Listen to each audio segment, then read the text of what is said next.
Raye menggeser tubuhnya ke samping, satu kakinya menjulur panjang ke sisi kanan. Tak sampai di situ, satu kali gerakan kembali hadir dalam tidurnya. Kali ini ia memutar tubuhnya hingga berada di satu sisi ranjang yang lain. 1 menit berlalu, Raye masih berbaring pulas dengan mulut yang menganga lebar dan posisi yang terlihat sangat tidak elegan sama sekali. Di detik berikutnya, Raye tersentak dengan kelopak yang mendadak terbuka. Bola matanya berkeliling sejenak sebelum tubuhnya diangkat hingga terduduk di atas ranjang. Matanya mengerjap sebanyak 2 kali. Sekali lagi lah mengitari ruangan di sekelilingnya. Mulai dari ranjang yang berukuran besar sampai nuansa kamar yang didominasi warna coklat muda. Tidak, ini jelas bukan kamarnya. Raye ingat betul jika warna kamarnya bukanlah coklat muda. Dan ini bukan ranjangnya. 2 menit kemudian, setelah kesadarannya mulai terkumpul satu persatu dan otaknya dapat kembali bekerja dengan baik, Raye langsung melompat dari atas ranjang dengan mata yang membelalak lebar. Yang pertama kali Raye lakukan adalah memeriksa tubuhnya sendiri, mengecek jika pakaiannya masih melekat di sana. Syukurlah pikiran buruk Raye tidak menjadi nyata. Ia masih berpakaian lengkap. Helaan napas panjang meluncur dari mulutnya. Raye mengambil posisi setengah membungkuk dengan kedua telapak tangan yang bertengger di lutut, merasa lega karena tidak ada hal buruk yang terjadi padanya. Perlahan, memorinya mulai terputar ke belakang, mengingat satu persatu kejadian sampai ia bisa berakhir di kamar asing ini.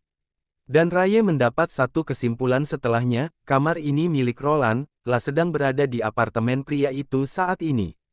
Sudah bangun, Raye terlonjak kaget saat mendengar suara berat dari arah pintu. Terlalu banyak melamun membuat Raye tidak menyadari jika Roland sudah berdiri di ambang pintu dengan setelan formalnya. Raye berdeham sejenak sebelum menggigit bibirnya. Kepalanya tertunduklah hanya melihat Roland lewat sela-sela bulu matanya sembari membetulkan rambutnya yang tiap bangun tidur selalu berantakan. Tak ada jawaban atas pertanyaan Roland. Raye masih mematung di tempatnya. Kelewat malu karena kedapatan tertidur di apartemen sang dosen. Raye memohon di dalam hati, berharap Tuhan memberinya jalan pintas untuk kabur agar ia tak perlu berhadapan lebih lama lagi dengan Roland. Ayo, sarapan dulu. Saya sudah belikan makanan untuk kamu, ajak Roland, yang masih bertahan di ambang pintu dengan sebelah tangan yang memegang kenop. Saya tunggu di luar, ya. Dan Roland pun berlalu dari hadapan Raye usai menutup kembali pintu kamarnya. Berbondong-bondong embusan napas berat terlontar dari mulut Raye seiring dengan tubuhnya yang jatuh terduduk di pinggir ranjang. Satu tangannya menyentuh dada, merasakan degup jantungnya yang begitu kuat. Ya, ampun. Kenapa bisa sampai ketiduran di sini, sih? Ringis Raye dengan ekspresi penuh nestapa, lah bahkan sampai memukul-mukul pelan kepalanya, merutuki kecerobohannya sendiri. Sebelum keluar, Raye mempersiapkan dirinya terlebih dahulu. Segera bangkit dari duduknya untuk meneliti penampilannya saat ini. Kok gue jelek banget? Raye memekik tertahan begitu menemukan bayangannya di depan cermin, lah hampir menangis mendapati dirinya yang pagi ini terlihat seperti seorang gembel. Rambut acak-acakan, kotoran mata yang mengering, hidung memerah dan bibir pucat. Kombinasi yang sangat sempurna, bukan? Sempurna untuk mempermalukan dirinya sendiri. Sial, diburu oleh waktu, Raye menyempatkan diri untuk mencuci wajahnya. Kebetulan kamar ini memiliki kamar mandi di dalamnya. Ia hanya membasuh wajahnya dengan air, mengambil beberapa helai tisu untuk mengeringkannya. Begitu selesai, Raye kembali menempatkan dirinya di depan cermin, kali ini dengan tas yang sudah tersampir di bahu kirinya, lah pun mengeluarkan bedak dan lipstik, memberi polesan ringan pada wajahnya. Raye, dari luar kamar, Roland kembali menginterupsi dengan 2 kali ketukan pada pintu, yang tak lama disusul oleh pintu yang terbuka dan sosok Roland kembali hadir dalam pandangan Raye.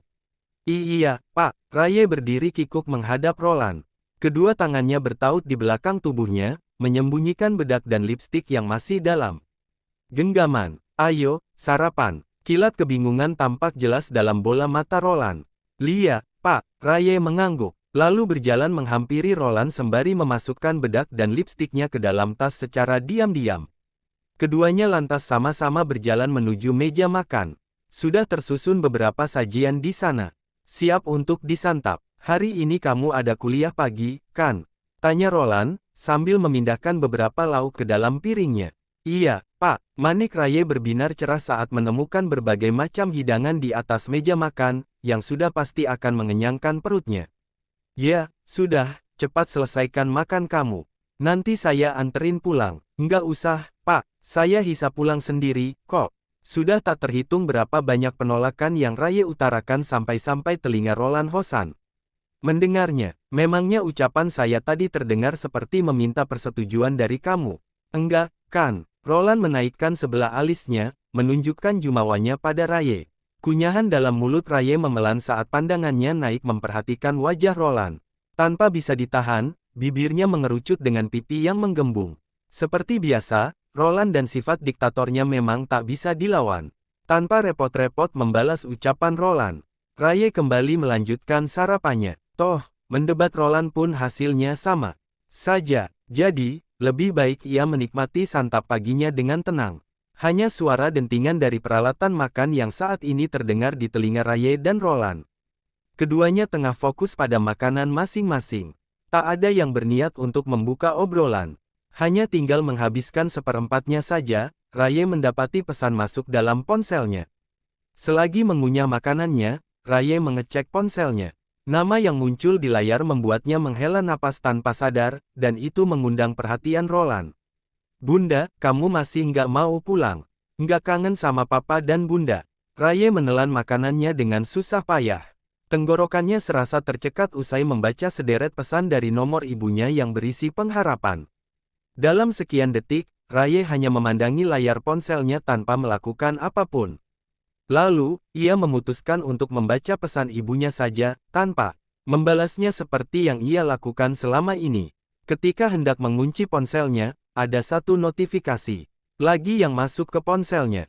Pesan lanjutan dari sang ibu, yang kali ini berisi link artikel dengan tajuk, Direktur Utama Indonesia's Airport Company, Tanubrata, santer diisukan jadi menteri di Kabinet Kerja Jilid 2.